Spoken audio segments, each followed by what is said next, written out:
Good evening. You're watching BloombergQuint.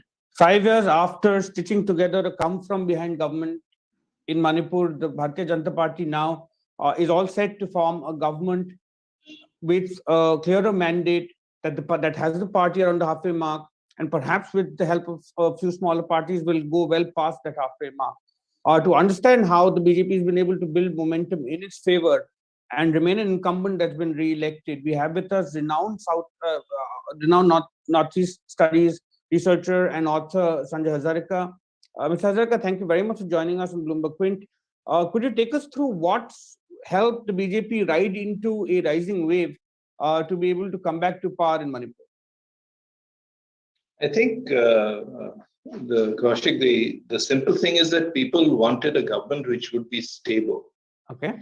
And I think that they were also looking at the larger picture, because I think in both the smaller states and whereas the states in the Northeast, which have traditionally switched between national parties and regional parties have always tried to have an equation with the center. So I think in this particular case, they wanted to give Chief Minister Biren Singh another chance to really deliver on some of his promises. I think the other thing is that there's been some development, although not visibly a great deal, in Manipur, and people want to be sure that the support, the funding keeps coming. And I think, frankly, the surprise in this election has been how badly the Congress has done. I think many of us were expecting it to at least get into double digits, but it hasn't come up to that so far. Despite all the allegations of voter intimidation and money power and so on, those keep floating around in every election in the region and in many other states. So I think at the ground level also, the various support wings of the BJP, whether it's the RSS and the other groups, have also been extremely active over the past 5 years, and certainly much more in building up this very strong base.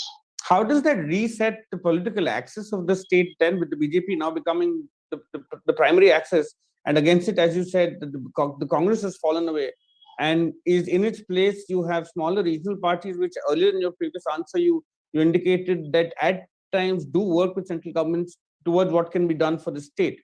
Does it then become an assembly where you'd likely see over the coming months and years legislation getting that's moved through, getting not just a treasury bench's approval, but also that of parties that have worked with the BJP in the recent past?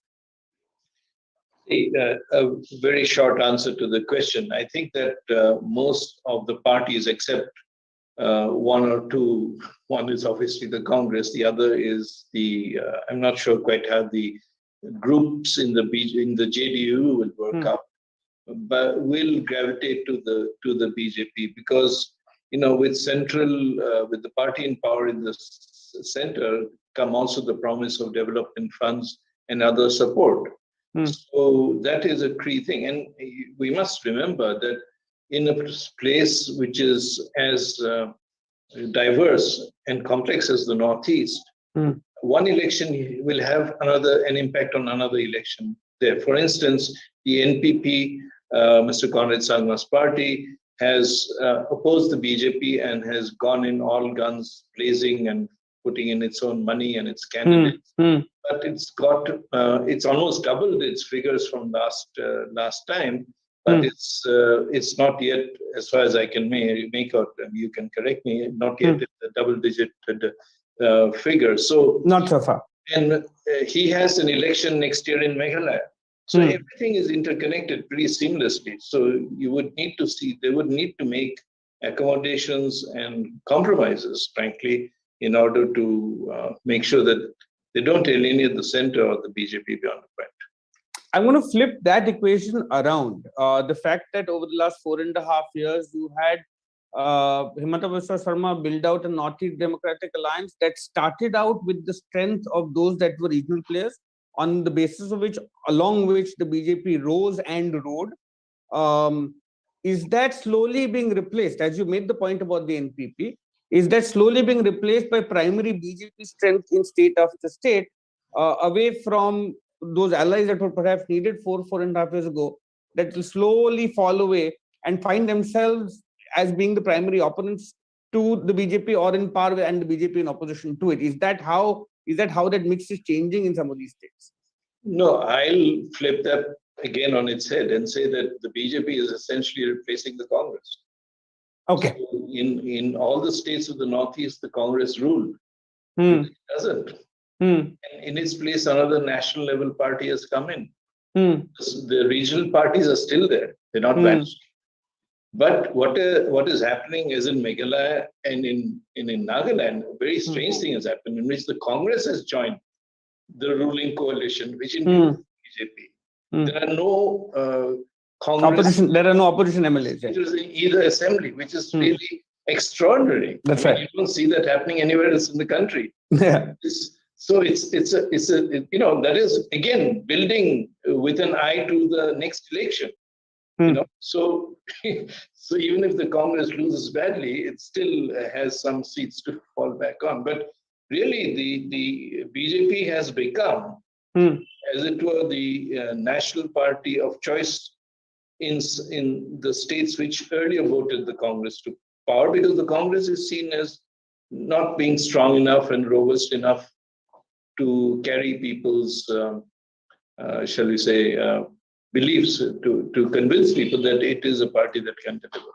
My final question then, does that within the power structures of the BJP in the Northeast, does that enhance the political capital of the incumbent chief minister who's been able to win the election in a way that allows him to then move around and have some of those levers of being able to demand more attention to his state than he did earlier, in a way that perhaps the fact that you've had the convener of that alliance now, the chief minister of Assam, so in an executive role, does that help the incumbent chief minister in Manipur have more heft and say in what he can ask for the state from the central leadership?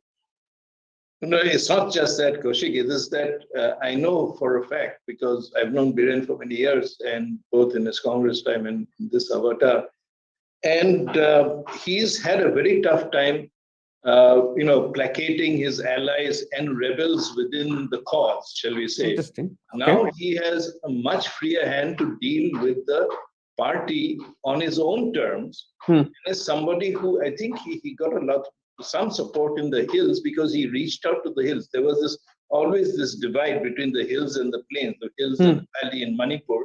And he made a special effort, even when he was at the Congress, to be a kind of bridge builder. So I think you're seeing some of the results of that.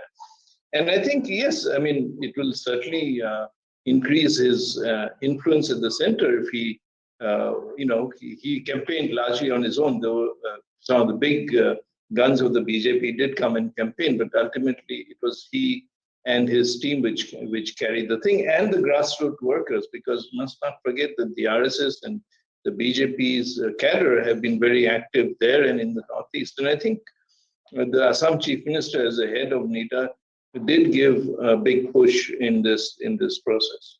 So yeah, you're looking at an interesting time, and the impact of this will be felt in Meghalaya, because everybody's eyeing, politics is about the next election.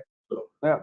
Again, as always, Sanjoy Hazarika, conversations with you are extremely insightful, and I hope our viewers find them so. And as the next round of elections come up, we hope to connect with you again.